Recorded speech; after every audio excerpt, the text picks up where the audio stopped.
Radagast the Brown is one of those characters that I don't feel was particularly executed well in the Hobbit trilogy.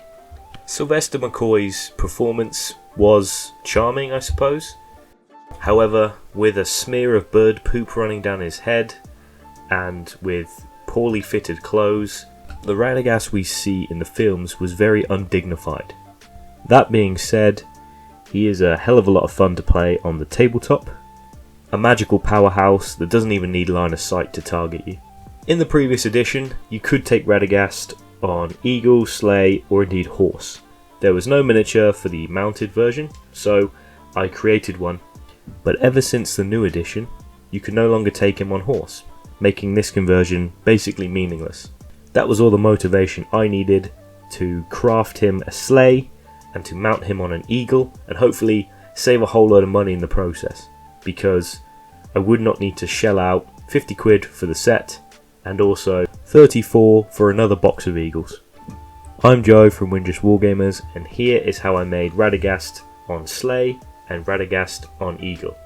The Radagast I'm using is the plastic Escape from Goblin Town Radagast with Sebastian held in his left hand. I had magnetised his upper body so I could switch between his legs on foot and also some legs mounted on the horse. This would be really beneficial for this conversion, which meant that I could simply magnetise some legs standing on the Sleigh and legs around the Eagle and just switch between them. As the Sleigh comes earlier chronologically in the films, I'll start with the Sleigh. Photos of the Sleigh show that it's made from whittled down sort of thin branches and sticks, which is in keeping with his theme as a forest dwelling hermit. I use these plasticard rods. They're flexible, they're easy to work with, they adhere to plastic glue. They were a really good choice. It's not 100% necessary, but I did start by scraping a knife along the lengths of them just to make them look whittled and a bit distressed, otherwise they'd be too perfect. These were cut into various lengths so that I could glue them together to make the basic structure of the Sleigh. For the curved sections, I elected to use these, which are kind of cable ties, I suppose. They're sort of wires with a plastic covering. These were really handy as I could bend them into whatever shape I needed to. I started from the bottom and worked up. The longest poles were the skates, and then they were connected using some of the wire. I just followed that basic principle until it was completed, really going backwards and forwards from the reference photos.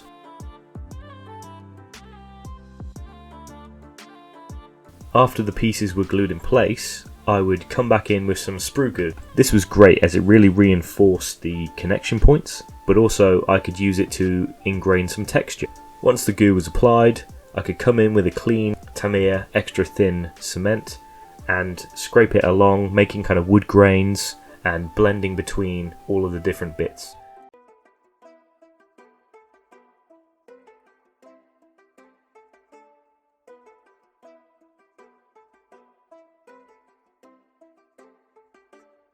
Once the platform was completed, I needed to source some legs. As previously mentioned, Radagast the Brown is depicted as having kind of bare legs, almost like 3/4 length trousers, like his trousers are so tatty that they've kind of worn away. Very few kind of good factions actually look like this, so in the end I elected to use these legs, which are from the Mordor Orc kit with a kind of two-handed axe.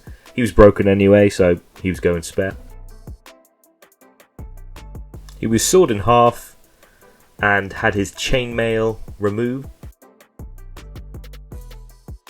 I smoothed off what was left with a hobby knife and a file and inserted a magnet. With the Sleigh and the rider complete, I needed to source the hares.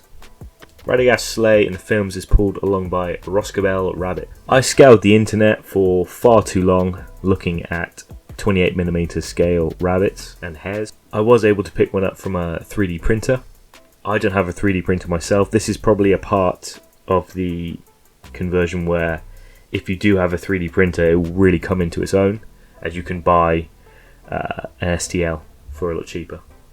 This is probably the most expensive part of the actual conversion. I picked them up for a fairly decent price, and whilst they're slightly smaller than what we see in the official miniature. I think they do the job pretty nicely. The only downside to these was they're all the same pose, so I had to do some kind of jiggery pokery to make them appear to be in various stages of kind of leaping. Now there doesn't appear to be any reins, so I assume Radagast is controlling them with some kind of magic, or the hares just instinctively know where to go. But the harnesses were made using some very thin fuse wire that I had. These were glued in place in this kind of rabbit conga line. They almost look like a little bit of a kind of rabbit kebab or something.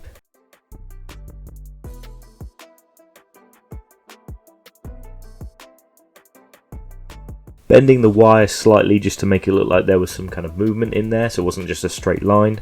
And also positioning the Roscobel rabbits in different stages of hopping. The last thing I needed to do before I could start painting was obviously making the base. The Games Workshop official model has quite a plain base, if I may say so. So I think I wanted to go a little bit extra with this base.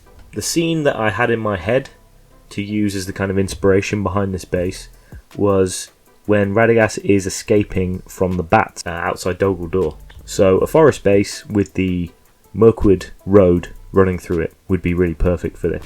So starting with the road, I put down some air drying clay, and using a texture roller I rolled out this kind of flagstone base texture. This would give the sleigh something to slide over and would take paint really nicely.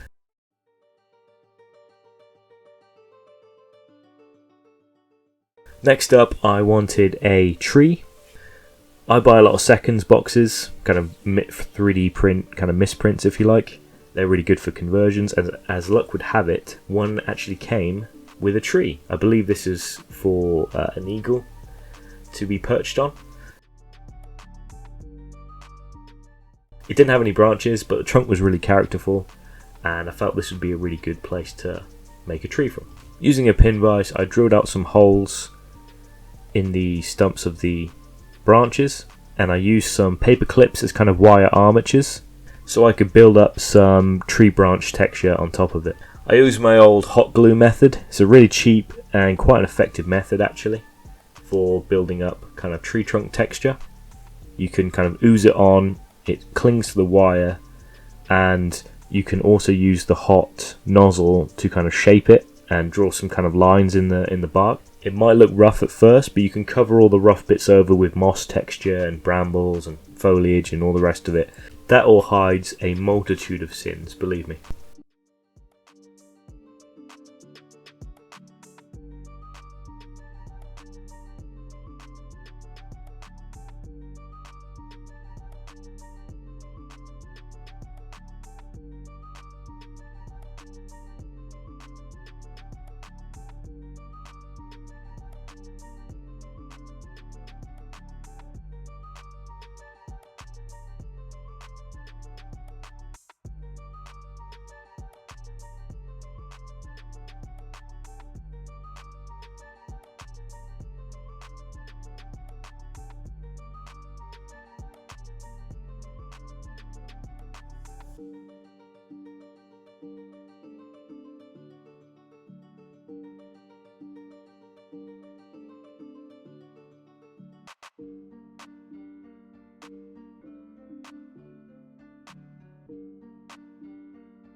So I painted everything up.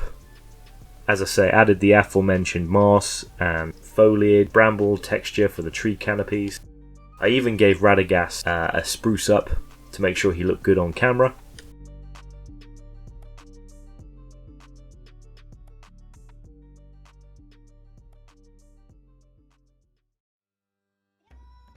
And here is the revealed Radagast on Sleigh.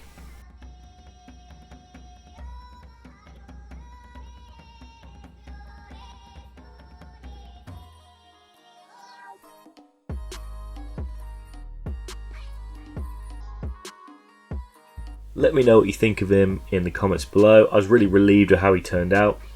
I think that you don't notice the rabbits are posed the same. and I was able to cut a lot of corners with the painting of them, just drawing attention to their heads and their kind of upper backs. So, you know, they've got the kind of flesh coloured kind of inner ear, the eyes and the nose, and apart from that, there's not much detail on them, so they were quite easy to paint up. The tree is quite handy because it means I can hold it when I move the model around. So hopefully with a bit of varnish, I'm not going to tarnish any of the kind of rabbits or the sleigh again, which is quite nice. Before I move on to show you how I made Radagast mounted on an eagle, just want to take this opportunity to say, you know, like it if you're liking it, give it a dislike if you don't like it, subscribe to the channel if you're keen, hit the bell notifications so you don't miss anything, and also if you wanted to join the Discord, it's free. There's loads of great hobbyists there, and it's a really nice place to kind of share your work, get feedback, get tips, get inspired by other hobbyists who are going through the same processes that you are, really. It's a really great place, I can't recommend it enough. Anyway, back to the video, let's do Radagast on eagle. Now, as you might expect, the first thing I would have to do is source a rider, or at least the legs from the waist down of a rider. I once again crossed the Rubicon over to the evil factions for a warg rider. This guy had tattered, short trousers on, he had boots, and he had some skin showing on his legs. This would kind of be perfect for that Radagast feel. The legs were snipped away and cleaned up with a hobby knife, and I utilised the previous mounted legs, so the one on the horse, for the magnet, so I wouldn't have to remagnetize it. I had to clip away much of the cloak, so I just needed a place to mount the upper body, really. For the eagle, I decided to use this old metal gua here. He's quite a lot smaller in scale than the other eagles. This would mean that the smaller warg rider legs wouldn't feel out of place when he was perched upon his neck. It's also the fact that he's just a really nice older sculpt that I wanted to get more use out of. I did a couple of dry fits just to make sure it was all working, and kind of had the legs splayed off in different directions, like he's kind of clinging on for dear life, like the G-force is hitting him. And I realised that it looked nicer if he was kind of leant over to his left side. So maybe I could look like he was kind of swooping over and looking down on the battlefield from that direction. For the base then, I decided to use this sort of tree that I'd made a while ago. This was part of the old Guahir conversion I had done, linked in the cards above. I've actually rebased him since then because it was too precarious. And so I've kind of learnt from my mistakes a little bit and decided to use the base, but I'm going to heavily modify it. I started by literally getting the garden shears out and snipping about half of the length of the tree. From here it gets really weird. I kind of Frankenstein a tree using a similar method as before. I inserted some paper clips to use as armatures. From them I connected some of them into kind of twigs and branches, and some of them I just had to sculpt myself. But it gets really messy, so I bulked up the trunk of the tree with, as I said, paper clips and also kind of cocktail sticks. And I had armatures coming off at the side, several of them. I wanted the eagle to be swooping through the tree canopy.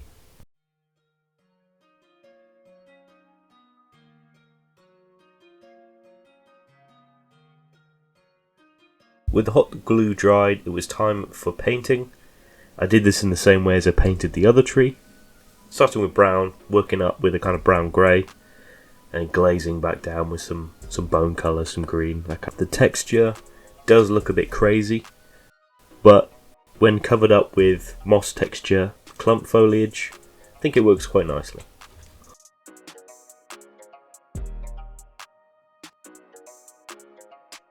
Once again, the tree canopies were made using brambles from the All Games terrain. I had left 2 pieces of paperclip extruding slightly. That was so I could pin the eagle in place.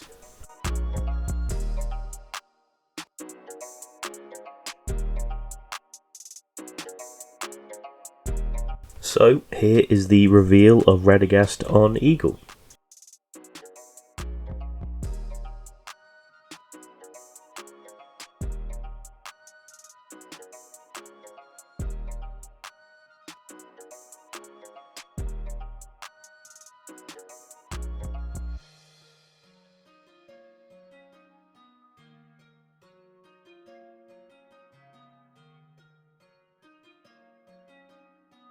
Overall, I would deem this project a success.